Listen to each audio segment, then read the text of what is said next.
Écoute, on commence toujours par le début. C'est presque une psychanalyse. Genre ma naissance. Presque ta naissance. Tu viens d'une famille quand même où il y avait beaucoup d'artistes. Oui, en fait, je suis la nièce de Danielle Prou. Je ne sais pas si vous la connaissez. Formidable actrice. Et donc la cousine aussi d'Émile. Oui, mais au-delà de Danielle et d'Émile qui font le métier de comédien, on est une famille, je dirais, assez ouverte, assez émotive. Oui. On chantait, on s'exprimait beaucoup. Alors, je parle évidemment de la famille Prou, parce que la famille Lemay est un petit peu plus introvertie. D'accord. Mais la famille Prou, c'est une famille nombreuse, une famille unie. Oui. Puis, ouais. Oui, vous êtes très proches. Oui. Et tu as déjà dit que tu n'as pas choisi le métier de comédienne, que c'est le métier qui t'a choisi. De quelle façon? Ben, en fait, au cégep, comme j'imagine beaucoup de gens, je savais pas trop encore ce que je voulais faire. Je savais que les communications m'intéressaient, mais pas tant le jeu, en fait. Puis, j'ai une amie de ma sœur qui allait au Conservatoire La Salle, que tu connais, Oui. Catherine. Parce que Nous étions au cégep ensemble. Nous avons étudié ensemble, même avant ça, en Oui, fait. oui, au On s'est secondaire rencontrés aussi. au secondaire. Oui. Puis, c'est ça. Donc, j'allais faire mon DEC en sciences de la parole au Conservatoire La Salle. Puis, il y a des cours de jeu, il y a des cours de communication, de radio, d'entrevue, comme on est en train de faire, mais il y a aussi des cours de jeu. Et c'est une de nos profs, Lise Turgeon, qui m'a dit « Ah, tu devrais faire tes auditions pour rentrer dans les écoles de théâtre. Je pense que tu as un certain talent. » Et puis, j'ai comme décidé de faire ça comme j'aurais pu décider de m'inscrire en journalisme à l'université. Et puis, ben, à mon grand étonnement, j'ai été acceptée. Oui, tu t'attendais pas à ça. Non, je m'attendais pas à ça. Ça a vraiment été une surprise, et pour moi, et pour toute ma famille, parce que j'étais quand même... Je dirais pas que j'étais introvertie, mais comme c'est pas quelque chose que je nourrissais depuis longtemps, puis on a souvent un peu l'image de la petite fille ou du petit garçon qui l'a su, c'est ça, puis que tout jeune, il se déguisait avec les vêtements de ses parents. Puis moi, c'était vraiment pas ça. J'étais une enfant super timide. Fait que c'est pour ça, ça a comme été un peu une révélation. Fait que je suis rentrée au Conservatoire d'art dramatique, puis on dirait que c'est là que ça s'est confirmé. Puis j'ai fait ah oui, ok, ouais, j'aime ça. Je pense que j'ai le goût de faire ça. Que ce sera mon métier. Ce sera mon métier. Et le métier a bien voulu de moi aussi, parce qu'il faut dire que il y a bien du monde qui veulent faire ce métier-là, mais qui ne le font pas nécessairement. Mais ouais, j'ai eu la chance de travailler quand même assez rapidement quand je suis sortie de l'école. Et tu as suivi tes grandes sœurs beaucoup, très jeunes, ce qui, je crois, t'a fait quand même vieillir assez vite. Parce que tu t'es mis à vivre une vie de grande dès le tout début de l'adolescence. Oui, j'ai comme eu le syndrome de la petite sœur qui veut faire comme ses grandes sœurs. Puis c'est drôle, je le vois maintenant que j'ai 2 enfants, puis mes 2 garçons ont quand même 4 ans de différence. Puis mon deuxième, j'ai comme l'impression qu'il a tellement vieilli plus vite que le premier. Puis je me rends compte que c'est ça, que moi, j'ai été comme mon fils, très influencée par mes sœurs, par mon frère, par la vie trépidante d'adolescents qu'ils avaient. Puis rapidement, j'ai eu envie d'être une adulte. J'avais hâte de sortir d'un bar. J'avais hâte de vivre ma vie d'adulte. Parce que moi, je me rappelle que tu m'impressionnais. Je ne vais pas rentrer dans les détails intimes de notre adolescence, mais tu m'impressionnais parce que, justement, tu t'habillais comme les filles plus vieilles. Tu sortais dans les bars avant d'avoir le droit de le faire. Oui, j'ai fait ça. Oui, tu as fait ça. Je me demandais si ça avait nourri ton métier, si tu avais appris des choses, ou ça t'avait poussé, je ne sais pas, à gagner en maturité plus rapidement. Comment dire? Ben, en fait, je dirais qu'il y a peut-être le rapport avec les gens. Parce que quand moi, je suis sortie beaucoup dans les bars, mais j'ai travaillé beaucoup dans les bars aussi. De 18 à 24 ans, j'ai travaillé dans les bars. Puis, il y a déjà ce rapport-là, un peu de séduction, de vouloir plaire, de vouloir rentrer en contact avec les gens. Puis, veut pas, ben, notre métier, même si ça repose pas que sur ça, ça repose quand même aussi beaucoup sur le fait de vouloir séduire, pas nécessairement de façon péjorative, mais on a un besoin de plaire, d'aller chercher l'attention. Fait que peut-être que dans ce sens-là, oui, ça m'a fait peut-être plus facilement aller vers les autres puis avoir envie de me mettre en valeur, peut-être. Oui. Ouais. Et je disais en introduction que tu es une transformiste, mais c'est vrai que tu sembles préférer les rôles de composition, les rôles qui sont loin de toi. C'est un choix? Ben, c'est un choix. j'ai eu la chance quand même assez rapidement un de mes premiers contrats assez importants à la télévision, ça a été de jouer dans Une grenade avec ça, qui est une série pour les ados à VRAC TV, où je jouais vraiment un personnage de composition qui était très loin de moi. Puis on dirait que c'est là que j'ai eu une espèce de révélation par rapport au jeu, parce que jusque-là, j'avais peut-être joué plus des personnages près de moi, dans Quadra. Mais là, on dirait que j'ai comme touché à la composition, puis j'ai vraiment trouvé un réel plaisir, un réel bonheur de me transformer. Puis on dirait que ça fait comme partie de mon travail. Maintenant, je cherche toujours une façon que le personnage soit pas moi, même si des fois, bon, on s'en sort pas. Il y a des particularités ou des traits de personnalité d'un personnage que tu fais « Ah ben oui, ça me ressemble ». Et des fois, j'imagine qu'on est choisi aussi parce qu'on ressemble un peu au personnage. Parce qu'on a une énergie qui ressemble au personnage. Mais j'ai vraiment un souci d'essayer de m'effacer le plus possible. Puis si je peux pas le faire dans l'énergie du personnage, je vais essayer de le faire physiquement. Mais oui, j'accorde une grande attention à ça, au fait de vouloir me faire oublier le plus possible. Oui. Est-ce que les gens t'en parlent de ça? Est-ce que tu as l'impression que d'un rôle à l'autre, des fois, les gens sont déstabilisés, ne te reconnaissent pas? Parce que des fois, tu es vraiment transformée. Oui, oui, effectivement. Ben oui, je te dirais que même jusqu'à ce que je fasse Unité 9, oui. Je me faisais pas tant reconnaître que ça, où on dirait que les gens faisaient pas le lien entre la fille dans Aveu, oui. la fille dans Une grenade avec ça, la fille qui avait joué dans Tabou. On dirait que... Puis, ben là, je pense que Michel, dans Unité 9, ça a été comme le rôle aussi qui m'a fait peut-être plus connaître d'un plus large public. Puis là, on dirait que les gens s'en sont rendus compte. On a fait « Ah oui, OK, tu te transformes. C'est toi qui jouais dans... » Ah, oui, puis c'est ça. Oui, vraiment. Oui, c'est vrai. C'est quelque chose que je me fais dire assez souvent, oui. Une grenade avec ça, ça t'a quand même poussé à être reconnue d'un public adolescent, un public très intense. Je sais pas comment tu as vécu ça, l'intensité du public adolescent. Ah, j'ai adoré ça. C'est un public généreux, spontané, plein d'amour. Nous, Une grenade avec ça, en fait, on est dans les premières années aussi du CARV, qui est comme l'équivalent du Gala des Gémeaux, si vous voulez, mais pour les adolescents. Et puis, on est la première année où ils ont organisé le CARV à l'île Sainte-Hélène sur un site extérieur. Puis, ils ne savaient pas, ils pensaient qu'il allait y avoir quelques personnes, pas plus. Et finalement, ça a été la folie furieuse. Ça a été l'hystérie. On a été obligé de se sauver en autobus parce qu'on se faisait poursuivre par des milliers de jeunes en délire. Mais non, ça a été... puis encore aujourd'hui, c'est drôle parce que, tu sais, je me fais beaucoup reconnaître encore par les gens qui m'ont suivi dans Une grenade avec ça puis qui ont aujourd'hui 25 ans puis qui me disent « Ah, je t'écoutais quand j'étais jeune! » Oui. Et que là, je pogne un coup de vieux. Mais oui, je pense que ça a été une émission quand même qui a marqué une génération qui a été beaucoup écoutée. C'était comme un peu la naissance pas la naissance de VRAC TV, mais vers un public plus adolescent après quelques années où c'était pour un public un peu plus jeune. Oui. Mais oui, ça a été 10 merveilleuses années, Une grenade avec ça. Ça a marqué ma vie. Puis, tu sais, ça a été de 25 à 35 ans. Une période charnière. Une période aussi. charnière où je suis devenue une maman aussi. J'ai eu mes 2 enfants pendant... Puis j'ai beaucoup appris mon métier aussi en faisant cette émission-là, justement parce que c'était complètement délirant. On avait des situations, des scènes à jouer complètement loufoques. Puis j'ai vraiment développé j'ai toujours eu un peu une pudeur ou une peur du ridicule, puis on dirait qu'avec Une grenade ça m'a donné des ailes, ça m'a comme permis d'oser plus, justement. De transcender ta peur du exactement, ridicule. puis de me transformer, puis de ne pas avoir peur de me transformer, puis de proposer des affaires. Puis ça a été très, très formateur pour moi, ce show-là.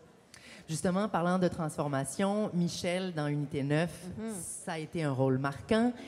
Comment tu l'as inventé, ce personnage-là? Je sais que tu t'es beaucoup impliquée dans la création du personnage. Oui, bien, écoute, au début, on dirait que j'avais de la misère à me faire une idée de ce que ce personnage-là... Moi, j'ai toujours besoin d'avoir comme une image mentale de à quoi pourrait ressembler cette fille-là dans la vie. Puis sur papier, avec la description, je me souviens plus, parce que ça fait longtemps, mais tu sais, c'était genre une pitoune avec des gros seins, puis je me souviens plus, mais en tout cas, c'était vraiment loin de moi.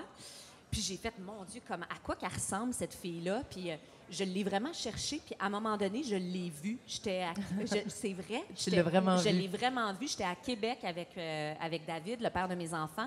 Puis j'ai vu une fille, puis j'ai demandé à David, est-ce que tu peux la prendre en photo? C'est elle, Michel. C'était elle. Puis je me souviens qu'elle avait des gros, gros cheveux crêpés. Puis c'est venu de là aussi l'idée de l'espèce de coiffure un peu exagérée, un peu... Fait que oui, je sais pas c'est qui cette fille-là, mais il y a vraiment quelqu'un qui m'a inspiré le look de Michel, en tout Si cas. un jour tu la recroises dans la rue, tu pourras la remercier. Exact. C'était vous, Michel! Apparemment, tu as le trac. Oui. Ben, T'es une fille au théâtre. Au théâtre. Oui, au théâtre. Ouais, au théâtre. Le théâtre, c'est encore, on dirait... peut-être parce que j'en ai moins fait quand je suis sortie tout de suite du conservatoire. J'ai surtout fait de la télévision. Puis on dirait que c'est là que j'ai pris confiance, que j'ai trouvé ma place comme comédienne. Puis le théâtre est arrivé un petit peu plus tard dans ma vie. Fait qu'on dirait que je suis comme toujours en train de courir après ma confiance. Puis j'avais de la misère à être dans le moment présent. J'appréciais les répètes, j'appréciais la recherche de personnages, le travail de texte, la rencontre avec les autres acteurs, mais j'avais de la misère à avoir du fun quand j'étais sur scène parce que j'avais tellement le trac que finalement, j'avais juste hâte que le show finisse pour aller prendre une bière avec le monde après. Tu sais. C'était difficile. Oui, je trouvais ça douloureux. vraiment dur à gérer. Puis je me disais, mon Dieu, si c'est ça, j'en ferai pas. Tu sais, à quoi ça sert? Puis finalement, c'est comme... j'ai fait un show il y a quelques années à l'Espace Go qui s'appelait « Bientôt viendra le temps », qui était un texte complètement absurde, complètement déjanté. C'est un genre de théâtre que j'avais jamais touché. Puis je me suis comme donné pas une espèce d'ultimatum, mais je me suis dit, OK, ça passe ou ça casse. T'sais, vas-y. Si là, ça se passe. Puis on dirait que j'ai comme fait un pacte avec moi-même de... J'avais envie que ça se passe, j'avais envie d'avoir du fun, j'avais envie parce que j'aime trop le théâtre pour me laisser submerger par mon tract. Oui. Puis c'est ça. Puis là, on dirait que depuis quelques années, j'en fais un peu plus. J'ai 1 ou 2 shows de théâtre par année. Puis veux pas, c'est comme un peu tout dans la vie. Plus t'en fais, plus tu prends confiance. Puis maintenant, j'apprécie autant le travail de répète que le fun, que le puis la spectacle comme frénésie, puis tel. que le spectacle. Exact. Ouais. Toi qui as fait beaucoup de télé, Ouais. la différence comme comédienne, le sentiment de comédienne, la télé versus la scène, j'imagine que les différences sont énormes. Oui, les différences sont énormes. En même temps, tu sais, au niveau du jeu, je dirais que ça change pas grand-chose, en tout cas pour moi, parce que j'ai toujours une façon d'aborder, je pense, en tout cas j'essaye, d'aborder mes personnages dans une vérité. Moi, c'est bien important, même si je suis au théâtre, sur une scène devant 800 personnes, j'ai comme besoin que ce soit plugué sur quelque chose de vrai pour que je me croie. Puis à la télé, c'est la même affaire.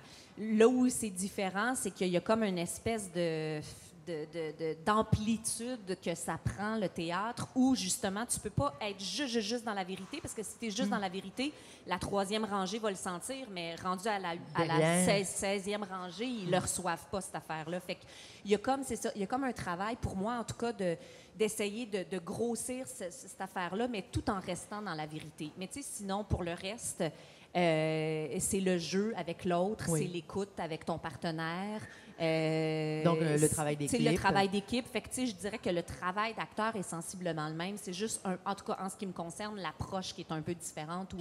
Ou c'est ça. J'ai comme l'impression qu'au théâtre, il faut que ce soit un peu plus grand que nature.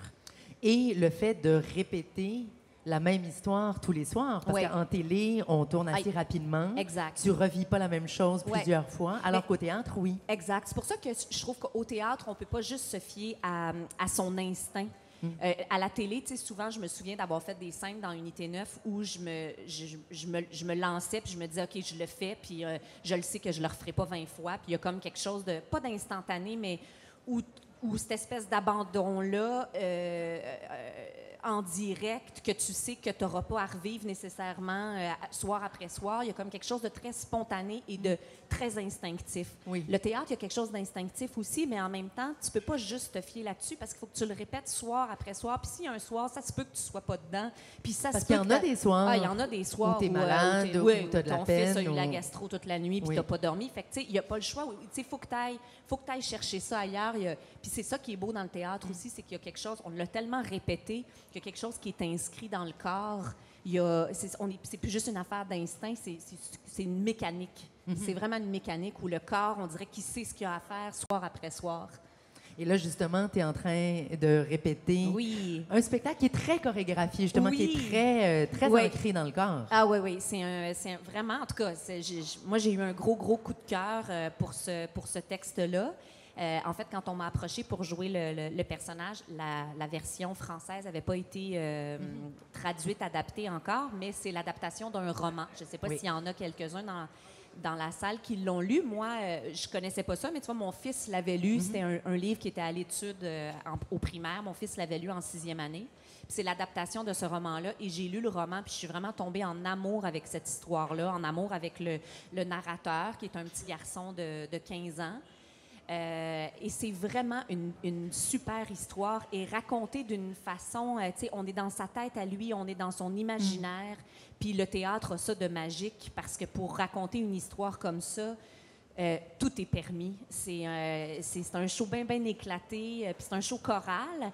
On est un chœur. Il y a des personnages précis dans la pièce, mais il y a aussi un chœur qui est là pour soutenir les personnages avec, comme je racontais un peu à Catherine avant l'entrevue, où on a toute une mécanique. En plus du texte, on a un texte avec notre corps. Là, parce que c'est des mouvements à faire au bon moment. Exactement, tout est chorégraphié. Puis c'est un show bien visuel aussi qui va être appuyé par des projections derrière, qui va nous amener dans l'imaginaire du petit garçon aussi. Non, c'est un super beau show, avec une vraiment belle gang. Est-ce qu'il y a des rôles, des personnages ou des types d'histoires que tu ne jouerais pas? Ah, bonne question. Des zones où tu n'as pas envie d'aller? Non, je pense pas. Je pense que je serais capable, ou en tout cas, j'aurais envie capable. Je ne sais pas si je réussirais, mais je pense que je voudrais relever le défi, même si c'était quelque chose qui était très, très dur ou très, très loin de moi. C'est drôle parce qu'on s'est déjà posé cette question-là avec une actrice qui s'était fait offrir un rôle pas de pédophile, mais puis elle avait une image publique auprès des enfants, puis on s'est posé la question, tu sais, sur le conflit d'intérêts comme acteur, comme actrice, quand tu travailles pour des jeunes, ou quand est-ce que tu as le droit d'aller jouer justement des rôles. C'est une grande question. Moi, ça m'est jamais arrivé encore d'avoir à me poser ces questions-là de « Oh mon Dieu, je peux-tu faire ça? Est-ce que mon image va en être...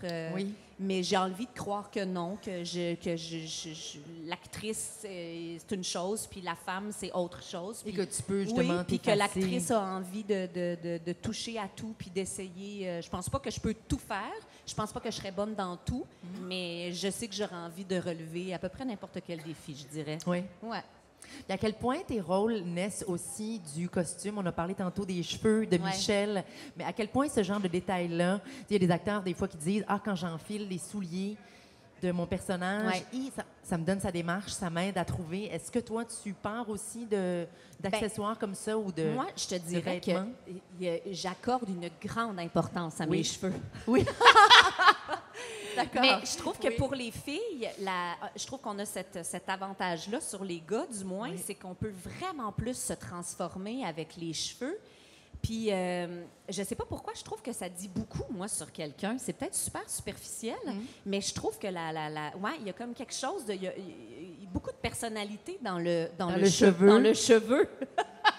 On pourrait commencer à analyser vos chevelures. C'est ça. J'ai pas de grande théorie là-dessus, là. Mais je sais que moi, comme comédienne, souvent, ça va se passer. Tu sais, le maquillage, je m'en fous. Pas que je m'en fous, mais c'est moins important. Mais il y a toujours il y a toujours une conscience de elle, je pense qu'elle a plus les cheveux attachés. Je pense qu'elle a les cheveux gras. Je sais pas. Je trouve que le cheveu parle beaucoup. Le costume aussi parle beaucoup, évidemment. Mais à la télé, c'est rare qu'on a des costumes, tu sais, complètement extravagant ou loin de nous. Fait que moi, c'est ça. Je te dirais le cheveu, Catherine. Oui.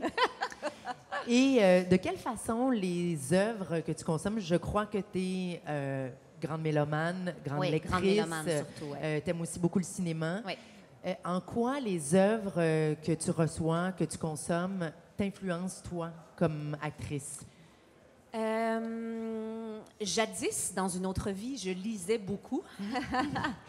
Mais là, c'est ça. J'ai un peu laissé tomber la lecture, malheureusement. Je sais que je vais y revenir un jour dans ma vie, mais je te dirais que la musique, c'est ce qui a pris vraiment la plus grande place dans ma vie.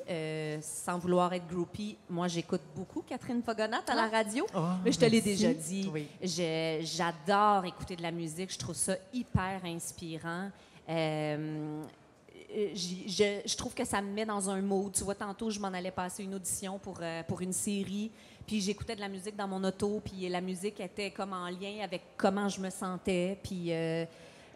tu sais, je suis pas le genre... Quoi que je l'ai déjà fait, là, tu sais, je sais qu'il y a bien des acteurs qui vont écouter de la... Je me souviens d'avoir parlé avec ma grande amie Marie-Lise Bourque, qui a joué un rôle assez difficile dans District 31, puis elle, ça l'aidait beaucoup. Elle écoutait de la musique juste avant d'aller jouer ses scènes, puis ça la mettait dedans. Ça, tu l'as jamais fait? Non, je fais pas. Je l'ai fait un petit peu plus jeune, peut-être, je sais pas, mais on dirait que là, je le fais plus dans ma vie...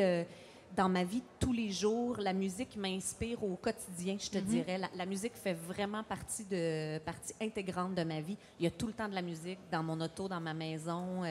C'est quelque chose que je partage avec mes enfants aussi. Culturellement, c'est ce que je consomme. C'est ce que je consomme le plus aussi. J'aime aller voir des shows. J'aime rester ouverte, découvrir des nouveaux artistes. Ouais. En ce moment, qui t'écoute? Si tu me nommes, je sais pas, quelques artistes, tu n'es pas obligé de me faire ton top 5, mais... Là, je suis revenue. Ben, moi, un des artistes qui m'inspire le plus et que j'aime d'amour et que j'aime de folie, c'est M, le chanteur M. Oui, fait que là, je dirais qu'avec Mathieu Chédid, puis là, son dernier album, Bamako, ça me fait du bien. On dirait que ça donne le goût au printemps d'arriver. Fait qu'en ce moment, j'écoute beaucoup ça. Mon chum est super mélomane aussi, puis lui, il écoute des affaires complètement loin de moi. Fait qu'il me fait beaucoup découvrir en ce moment de la musique. Puis c'est ça, je suis pas bonne en plus parce que je me souviens jamais des noms. Des noms. Mais j'écoute beaucoup de musique francophone. Comment est-ce qu'il s'appelle le petit dernier un peu c'est pas Le Noir, comment est-ce qu'il s'appelle? Hubert Lenoir. Hubert Lenoir, Ah, c'est bon. ça. Oui. Là, je suis allée écouter son vidéoclip. Philippe Braque, son dernier album que j'aime beaucoup aussi. Écoute, je pourrais en nommer plein. Là, j'écoute vraiment beaucoup de musique. Est-ce que tu aurais un fantasme de personnage, quelque chose qui te suit peut-être depuis longtemps que tu n'as pas encore réalisé? J'aimerais ça jouer... J'aurais aimé ça jouer Roxane dans Cyrano de Bergerac. Je pense que ça aurait été comme mon rêve de petite fille. Je rêvais pas de jouer Juliette dans Roméo et Juliette, mais j'aurais voulu jouer Roxane dans... Mais là, je suis rendue trop vieille. Fait que là, ça se peut pas. Mais sinon, une femme forte dans un personnage historique où je rêve de jouer Anna Karenine. J'ai ça. Oui. Je me dis qu'un jour, j'aimerais jouer un espèce de personnage plus grand que nature. J'avais joué une scène pour mes auditions du Katsu quand j'étais sortie du conservatoire, mais mon Dieu, j'étais beaucoup trop jeune pour jouer ça.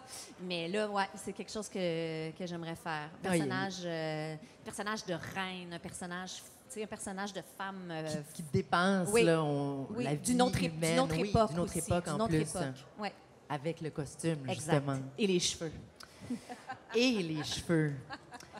Catherine, je termine toujours les entrevues avec un questionnaire qui est inspiré du questionnaire de Proust que j'ai baptisé tout simplement le questionnaire de Pogonat. D'accord. Tu me réponds comme ça te vient. OK. Ce qui te fait rire. Ah, ce qui me fait rire, oh mon Dieu, ce qui me fait rire. Attends, je vais y revenir, OK? OK. On la garde en banque. Oui. Vous m'aiderez à m'en souvenir. Mais je trouve ça dur, pour vrai, ce qui me fait rire. Il n'y a pas tant d'affaires, mais je suis ricaneuse. Parce que tu ris pas? Non, pourtant, je suis assez expressive, je suis très ricaneuse, mais il n'y a pas comme un type d'humour qui me fait rire. Je peux pas te dire tel humoriste me fait donc bien rire. Ou quelqu'un tombe dans la rue, ça me fait rire. Non, ça me fait pas rire.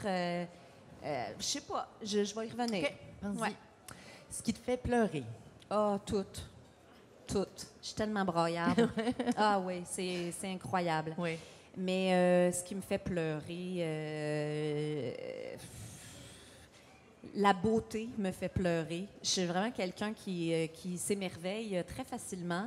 Puis je peux autant pleurer devant une scène de retrouvailles, des gens, les affaires qu'on voit sur Facebook, là, de gens qui sont partis dans l'armée, puis qui reviennent au bout de 2 ans, puis ça va me faire brailler, là, tout ça, là, les retrouvailles. Mais je te dirais à peu près tout, les films, les histoires d'amour qui finissent mal ou bien, je suis vraiment le beau comme le triste. Oui, voilà, je suis vraiment une braillard. Qu'est-ce qui te met en colère? Ce qui me met en colère... Hey, je vais répondre, là, c'est vraiment niaiseux, là, mais la première affaire qui me vient en tête en ce moment, c'est les gens qui ramassent pas leur caca de chien. Ça me met vraiment en colère. Particulièrement au printemps. Particulièrement au printemps, moi, j'ai un chien et que je m'efforce de ramasser ses besoins, même comme ça. Puis je trouve qu'il y en a vraiment beaucoup et ça me met vraiment en colère. Ton plus grand rêve? J'aimerais ça faire un grand voyage avec mes enfants. Ouais, là, tu vois, moi puis mon fils, on écoute une émission ensemble qui s'appelle En route vers une terre inconnue. Je ne sais pas si vous connaissez ça, un show qui est diffusé à TV5 où un artiste part à la rencontre d'une tribu qui vit dans un... Puis mon fils, il est comme super, il trippe sur cette émission-là. Puis là, cette semaine, ça se passait en Australie. Puis là, on s'imaginait aller en Australie, aller en Nouvelle-Zélande... faire un safari en Afrique. Mais tu sais, ouais, j'aimerais vraiment ça, faire un grand voyage avec mes enfants. Partir longtemps. Ouais. La personne qui t'a le plus influencé? La personne qui m'a je dirais les personnes, j'ai le goût de dire mes parents. Oui, mes parents sont deux êtres très différents et je suis comme séparée en deux. Je suis comme vraiment une partie de moi qui est complètement ma mère puis une partie de moi qui est complètement mon père. C'est la rencontre des deux. Je suis la rencontre des deux, mais pour des raisons bien différentes, mais les deux m'ont inspirée. Ma mère parce qu'elle a eu 4 enfants puis elle avait une job créative, puis elle travaillait, puis elle s'occupait de nous, puis mon père aussi, parce que mon père aussi, c'est un artiste à sa façon. Il peint, il habite tout seul dans le bois. C'est un homme qui est très, très loin de moi dans sa façon de vivre, parce que moi, j'ai besoin de beaucoup des autres, mais je trouve ça admirable, sa façon de vivre en même temps. Mais c'est ça, fait que mes parents m'ont beaucoup influencé, chacun à leur façon. La qualité que tu aimerais avoir? J'aimerais être patiente. Ouais. Je suis pas patiente. Oui. Je suis zéro patiente. Ça me servirait sûrement, hein, Catherine? Oui. Ben oui, ça sent la patience. Moi, je suis pas patiente non plus. Le défaut que tu aimerais ne pas avoir, je sais pas si ça va aller dans le même sens. Ouais. J'aimerais être moins rancunière. Ouais, je suis rancunière. C'est pas beau, ça. Ouais, j'aimerais être capable de pardonner plus facilement. Oui. Ouais. Le bonheur, c'est quoi pour toi? Le bonheur, pour moi, c'est plein de choses, mais je vais dire tout simplement, c'est super cliché, là, mais en tout cas, moi, c'est ce à quoi j'aspire. D'arriver à être dans le moment présent, dans sa vie, de sentir qu'on est à la bonne place, d'être entourée de ma famille, de prendre soin des gens que j'aime, d'être bien dans ma peau. Ouais, c'est ça. Le succès pour toi, c'est quoi?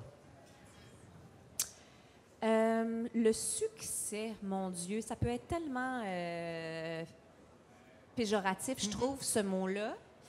Mais mettons que je le prends d'un point de vue positif, le succès, ce serait d'être arrivé à se sentir complètement nourri par son métier, puis de sentir qu'on apporte quelque chose aussi à notre métier, à notre façon. Oui.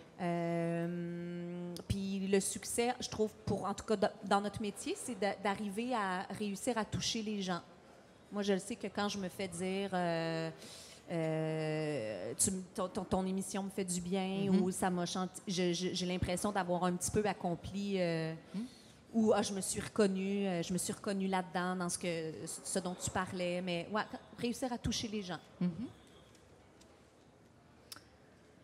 L'œuvre que tu aurais aimé créer? Aïe, aïe, aïe, quelle grande question. L'œuvre que j'aurais voulu créer. Peut-être parce que là, je suis beaucoup là-dedans aussi, là, mais je veux dire Cyrano de Bergerac. Oui.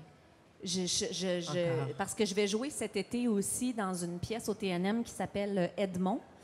Et c'est une comédie, mais ce serait en fait sur la vie d'Edmond Rostand et ce serait comment Edmond Rostand en est arrivé à écrire Cyrano de Bergerac avec des personnages dans sa propre vie puis tout ça. C'est une super bonne pièce.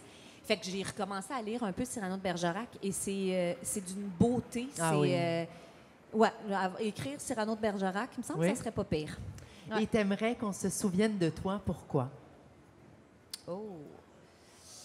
J'aimerais qu'on se souvienne de moi comme... pourquoi, je ne le sais pas, mais de moi comme étant quelqu'un d'authentique, de chaleureux. Mm-hmm. Puis je voudrais qu'on se souvienne de moi, peut-être plus comme comédienne, oui, j'espère, mais comme un être humain bon. Oui. Puis qu'est-ce qui te fait rire? Hey, qu'est-ce qui me fait rire? C'est tough. Qu'est-ce qui te fait rire, toi? Beaucoup de choses, mais des choses vraiment niaiseuses. Oui. Moi, je ris de choses vraiment niaiseuses. Moi, il n'y a rien qui me fait plus rire que une blague absurde avec un ou une amie, là, mais qui revient à chaque fois qu'on se voit. Okay. Puis un genre d'une espèce de running gag. On se la lance, et puis moi, ça, je peux rire infiniment. Ah, mais écoute, des bloopers. Oui. Ouais, des bloopers. Quand les gens se trompent. Ouais, genre, tu sais, le cœur a ses raisons, là. Oui. Les bloopers du cœur a ses raisons, ça, je pourrais les revoir 300 fois puis rire encore autant la 300e je les regarde encore chaque année, je pense. Ça, c'est un remède, remède assuré. Contre tout coup de blues. Exact. Oui. Voilà, c'est tout. Merci beaucoup d'avoir été là. Merci d'avoir été là, c'est gentil. On peut saluer. Catherine, c'est le moment de saluer. Et voilà. Merci. Merci d'avoir été là chez Georges Émile. À la prochaine. Merci Catherine. Merci à toi.